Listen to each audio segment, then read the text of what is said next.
Hi everyone, I'm back, and the reason I'm back is because we've got a big new film to review, and that film is Thor Ragnarok. And like everyone, once you start watching a few Marvel films, the Avengers or anything, you just got to keep going, otherwise you don't have a clue what's going to happen in the next one, which will be Avengers Infinity War. That'll be the big one next year.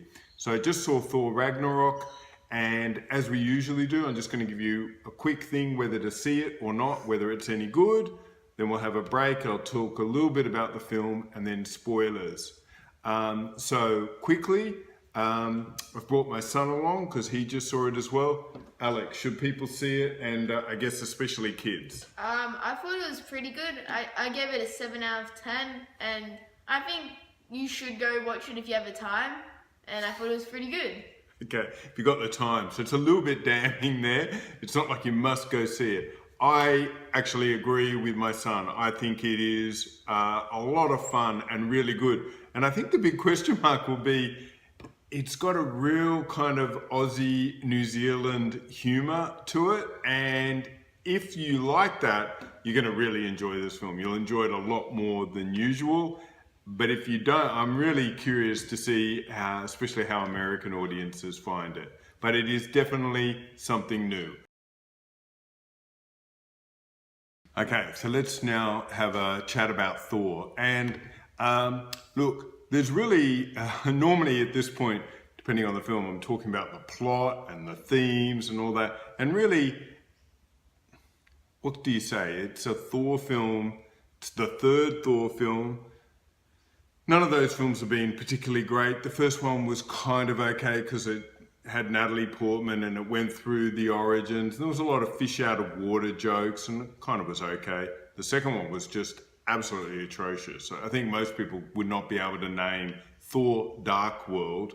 It was really bad. The tone went even darker. It kind of just didn't work at all. So now we've gone the opposite. Now post Guardians of the Galaxy world, they've embraced that for these films which are on the fringe of the main Avengers storyline, let's just go for it. And they've brought in Taika Waititi, who's a New Zealand royalty. We love him here in Australia. He's made some great films, and he's brought this very funny sensibility. If you've seen any of his other films like Hunt for the Wilder People, he just has a way of getting to the humanity of situations and that very dry kind of Southern Hemisphere comedic sense. And he brings that to the fore in Thor, where the way I was trying to think, how do I explain this humor? So Guardians of the Galaxy is funny because the characters are funny.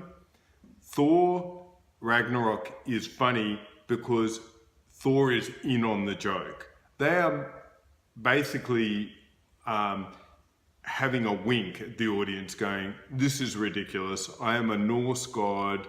Here is the Hulk. Here is the Collector's brother.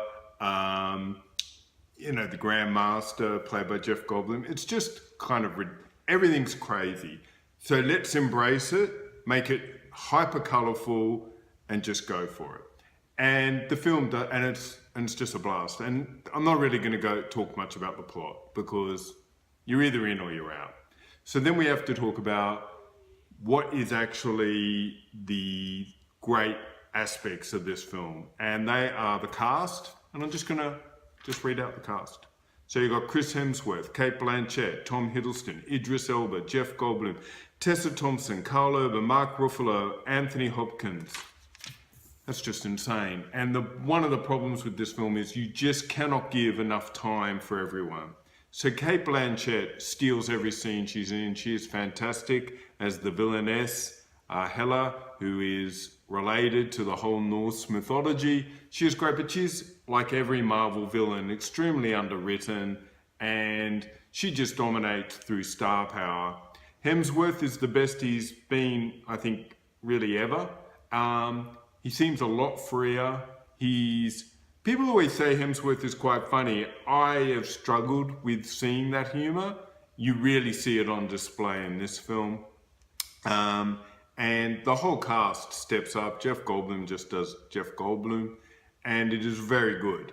So then what are we going to talk about? It looks great. It's almost like you got the whole Marvel engine to make a film, and then you put Waititi in charge just to do the humor and direct the actors, because it looks A grade. And what I do want to highlight is there are a couple of scenes which are the big battle scenes. One involves some Valkyries, which is they're talking about the past, and a couple are towards the climax of the film. And Waititi uses this methodology, or should I say cinematographer, uses this methodology where it's almost like a moving painting. If you think back to Renaissance kind of painting, where they do these incredible vistas of a battle, it's like that, but very slowly the action is moving and the characters are all got this beautiful gold around them. And I thought that was just, I hadn't seen that before. I'd like to see a whole movie, like maybe it wouldn't work, but I really like the look of it. So look, that's it. The film is really good. If you enjoy the trailer, that is what you get, but you get that for 2 hours. So I'm going to quickly go to spoilers, and we'll just talk about a few other things which I don't want to ruin if you haven't seen it.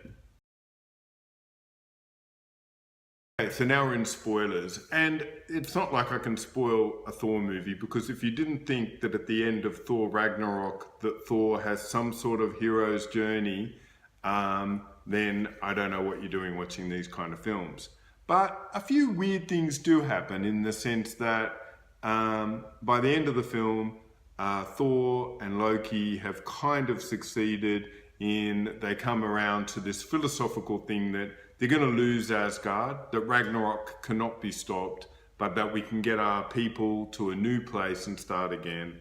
And of course that'll be Earth, and ironically they'll probably end up in somewhere like Norway, which, you know, is where the Norse mythology began. So that's kind of a nice, you know, nod. There are some other things which happen which I think are quite funny. One, which I'll put in spoilers, is early on in the film there's a play which is being held for Odin, talking about how great Loki is, and really it's Loki and he's watching it. But if you look very carefully at the players in that play, you'll see like Sam Neill is playing Odin, Matt Damon is playing Loki. So obviously Waititi's having fun at every level. And also where a lot of people would miss is there's two characters which are by far stole the film for me. My favorite, Korg, and I don't know how to pronounce, it's kind of like a giant insect, and his name's Mikey or Miki, and they're just ridiculously stupid and funny. And Korg is actually played by Waititi. He obviously, and when you hear him speaking, it's pretty obvious if you've ever heard him speak. He's got full-on New Zealand accent. And some of that humor, I just don't know if Americans are going to be able to cope with it. But it'll be interesting to see if they get the jokes. So really that's it. The spoilers just really go on to, again, towards the end, you know, there's another plank towards where will this end up. And we know that the next one will be Avengers Infinity War. There are two post-credits scenes to stick around for. The first one is very minor, but again, leading to the next film. And the second one's kind of stupid. You could easily miss that. So look, that's it. This is just a short, there's not much to say. You're either in or you're out with the latest Thor. So thanks for watching. Remember to subscribe if you like my stuff. I've got books. I've got a big TV review coming next week. And then also subscribe so you know when I'm on. You just touch the little bell. And I'm on Twitter at Guru Eden. So I'll talk to you then. Okay, bye.